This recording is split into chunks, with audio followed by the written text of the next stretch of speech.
Donald Trump attacked Iran with Israel 17 days ago. As a result of those attacks, Muslim fanatics, radical Islamic terrorists are trying to kill Americans in America, and the left want to pretend that it's not happening, and they're doing this by covering all of these stories like they are individual events and not talking about the bigger picture, and there is a bigger picture. The Sunday shows yesterday, all about gas prices. We just showed you Martha Raddatz. They are not talking about the rise of radical Islamic terrorism in this country. So much of it, in fact, it is difficult to keep track of, isn't it? Since the war with Iran began, a Muslim terrorist in Austin, Texas, opened fire at a bar, killing 3 people, injuring 18 others. In New York City, 2 Muslim terrorists drove from Pennsylvania and threw IEDs or homemade bombs at innocent protesters and police officers outside Zohran Mamdani's house. Here's what that looked like. When CNN described what happened, they claimed, quote, 2 teenagers crossed into New York City Saturday morning for what could have been a normal day enjoying the city during abnormally warm weather. But in less than an hour, their lives would drastically change as the pair would be arrested for throwing homemade bombs during an anti-Muslim protest. Think about that. CNN covered that story like it was random, like what they did was just a random, unplanned act of terrorism, and not like they made the bombs at home, crossed state lines, and then tried to kill innocent people. None of it was random, but CNN wants you to think it was random. And many radical Mamdani supporters have turned on him because they do not think he's radical enough. You are constantly defending the right for Israel to exist. My family is in Palestine right now, constantly under attack, and I'm hearing you say free Palestine, but also Israel has the right to exist.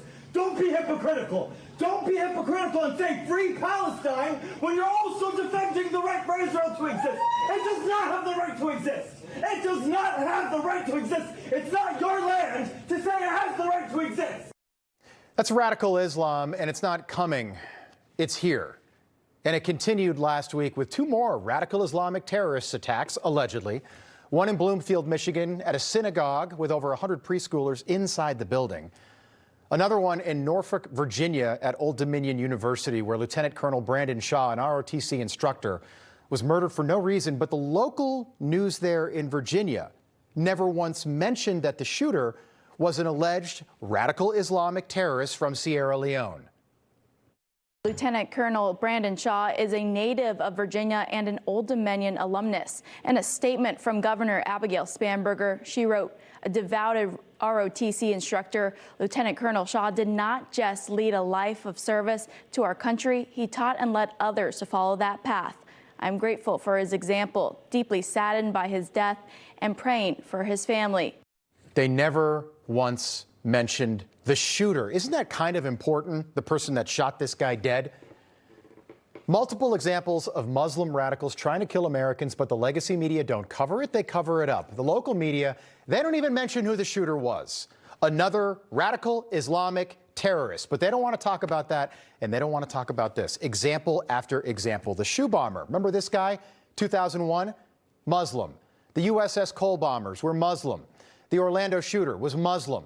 The Beltway snipers were Muslim.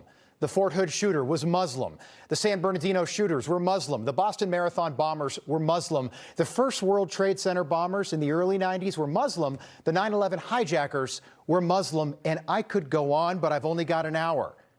It's also not a coincidence that the world's largest terrorist organizations all believe the same thing. ISIS, radical Islam. Al-Qaeda, radical Islam. Boko Haram, radical Islam. The Taliban, radical Islam. Al-Shabaab, radical Islam. Hezbollah, radical Islam. Hamas, radical Islam. But the rest of the media never acknowledge any of this. Democrats in Washington won't even talk about it.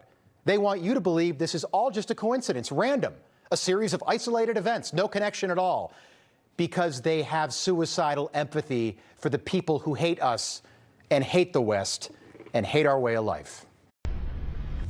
Information. Truth